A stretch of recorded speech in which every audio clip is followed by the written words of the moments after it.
What's up, everybody? My name is Sammy Long for Hoops Talk here, coming at you guys with a little Lakers Warriors preview video tomorrow. Big game happening.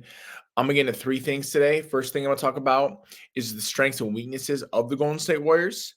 The second topic I'm gonna get into today is will the Lakers have any answers defensively because they haven't for a while now, and it's been pretty tough to watch at times. And the third thing I'm gonna get into today is the bench consistently letting the Lakers down and just some stats about that and how they can maybe change it and resolve it. So, first thing today, strengths and weaknesses of the Warriors.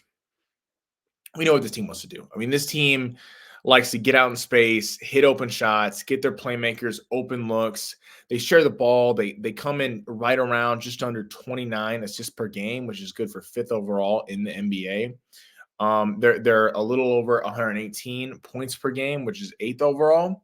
A stat that when I was researching really surprised me. The Warriors are actually second overall in rebounding at almost 47 a game, which is crazy to me because they've always been a team that's a small ball team. They purposely go small ball lineups with Draymond at the five, trying to really mess with other teams' bigs and kind of get them out in space, pull them out of the paint. And that's always been it can be a pro for the Warriors at times. It can be a real negative. As we saw in the playoffs last year when we played the Warriors, AD was able to dominate and really kind of take advantage of that, a matchup that they didn't really have a big that could guard him. So AD really is a big key tomorrow, as he is most nights. But they do rebound the ball. As I mentioned in other videos, rebounding is about who wants it more. So Draymond, say what you want about Draymond, but that dude plays with a lot of effort, a lot of intensity. Kevon Looney, the whole team really crashes. So, they need a rebound. You don't look at Anthony. You wouldn't think Sabonis would have 20 rebounds on Anthony Davis the other night because Anthony Davis is a more physically imposing big, but he did because he was more aggressive. So hopefully we get an aggressive version of AD tomorrow night. One of the reasons I think the Warriors have really turned their season around so far is Jonathan Kuminga. I mean, he's really developed into a big time scorer. He had 27 the other night against the Mavs when Curry was out, so really got to run the offense and kind of dictate the pace more. Obviously, when the best player's gone, he's shooting almost 53% from the field. This is the kind of production that the Warriors were really hoping when they drafted him. And it's been tough for him to break into the lineup at times. He's been up and down. He's in a lot of trade rumors, trade talks, but he seems to have found his kind of footing with the Warriors now and become a really good young player. The first matchup, getting in the previous matchups, the Lakers won an overtime thriller. It was a great game. It was a Saturday primetime game like this one tomorrow. Vando was in the lineup. And Curry had 46, LeBron went off, D'Lo had 28. All the stats were really padded because of the double overtime game, but it was just an amazing game to watch. It looked like the Warriors were going to win it in regulation, but the kind of Lakers stormed back in the last couple of minutes. Really fun game. The second matchup, the Lakers play the Warriors. Lakers got blown out. They lost by 18. Vando did not play. Trace Jackson Davis had 17. It was one of those, James Worthy talked about it, like the Lakers have an amazing ability of letting guys that are role players or kind of not big name players have career nights against them. And you're like, who is that guy? But he's cooking the Lakers. So that can't happen again, obviously. I mean, Curry had just 46 first game, 32 second game. So this is a big game. The Lakers and Warriors are 1-1 against each other. And they got two more matchups this year. And obviously tomorrow night will be one of them. Heading on to my next point, will the Lakers have any questions or answers, defensively? They have plenty of questions. In March alone, the Lakers have allowed 124 to the Nuggets, 104 to the Thunder, which was a good performance, 130 to the Kings, 122 to the Bucks, 109 to the Wolves without Gobert or Karl-Anthony Towns, and 120 to the Kings. That cannot happen. The Lakers have been 28th in defensive efficiency since the All-Star break. In the Lakers calling card, they were 7th early in the year. That was really a calling card of their team on the Western Conference Finals run last year, and until the All-Star break this year was defense. They were built on defense, got to the foul line, really played gritty basketball. That's just not been the case. Now, obviously, injuries have played a major factor in that. Vando, best defender on the team, has not been available for a while now. That would change a lot if he was there. Reddish is out tomorrow night. He missed the last game as well. He's been in and out of the lineup. And then Gabe Vincent has missed most of the year, obviously, and he's a very good defender as well. So the Lakers have really lacked perimeter defense because D'Lo and Reeves are not known for that at all. The good news is that it looks like Vincent's coming back very soon, as well as Mando here in the next couple of weeks. So, and hopefully Reddish here in the next week as well, next couple of games. If you get those three guys back, they could really flip the script and go back to the team that was 7th overall. But the Lakers aren't going to have those guys tomorrow night. So they got to figure out a way to win this game without that. And it really starts with, at the end of the day, defense it's about talent, but it's also about heart.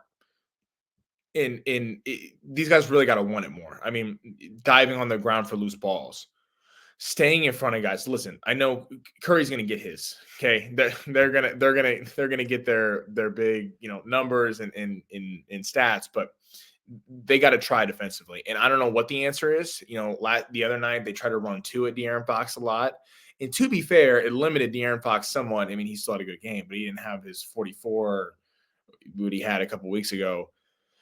But you got to do that to Curry. You got to hope that these other guys miss. I mean, they got a couple lockdown defenders, and Moses Moody comes off the bench, and Brandon Podziemski. And they got guys that contribute. As I mentioned last time, Trace Jackson Davis at 17. I mean, this is a team that Klay Thompson comes off the bench. We know he's had a tough season, but still, he's Klay Thompson. He can still get off anytime he wants. You really got to hope that you got to run 2 at Steph all night. You can't let him just cook you all night. If it's going to be someone else, then I guess so be it. It sucks, but you got to live and die with that. And the Lakers need to do to the Warriors what the Warriors do to other teams. When they go small ball, they try to pull the other team's big out, make it them disjointed. Bigs are frustrated. They don't get to play down low and get easy bunnies and really dominate the glass. But if you are able to, and AD should, like he did in the playoffs last year, dominate inside. They don't have anyone to guard Anthony Davis. Anthony Davis should have 35 tomorrow night in 15 rebounds, 20 rebounds.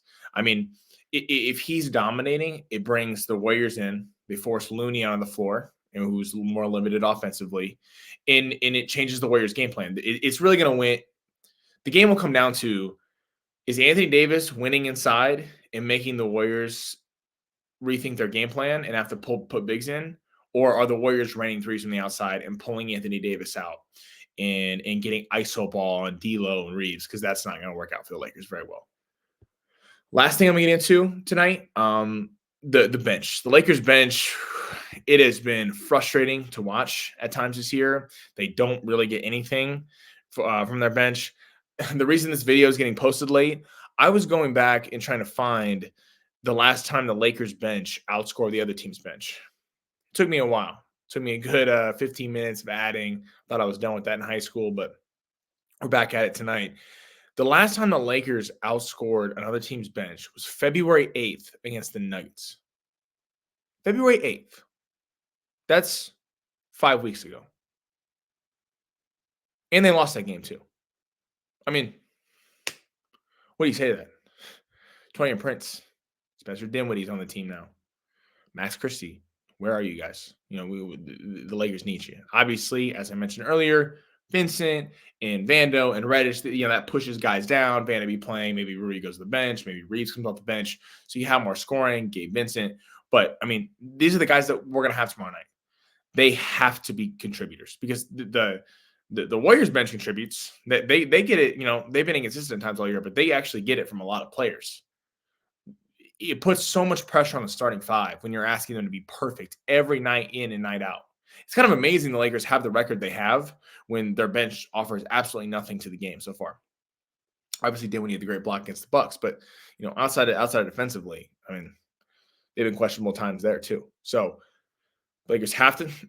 Taurean Prince, Dinwiddie, Christie, guys like that have to make an impact tomorrow night. It can't just be the starting 5. And if that happens, I really think the Lakers have a good shot to win, because the Warriors do have a lot of limitations.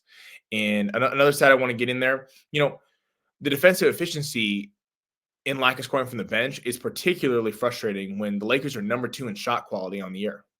They get good looks. They move the ball well. They get guys open. LeBron's an excellent passer. It's tough when you're number 2 in shot quality, but then you're 28th in defensive efficiency since the All-Star break. It's just if your shots aren't going in, you're trying to win a track meet every night. And the Lakers don't want to get in a track meet. They want to play hard-nosed, old-school basketball, and that's going to win them games and win them tomorrow night. So thank you guys for tuning in. Appreciate it. Please subscribe to the channel. Alan and I will be on postgame tomorrow night, and hopefully we're talking about a Lakers victory. So thank you guys, and have a good one.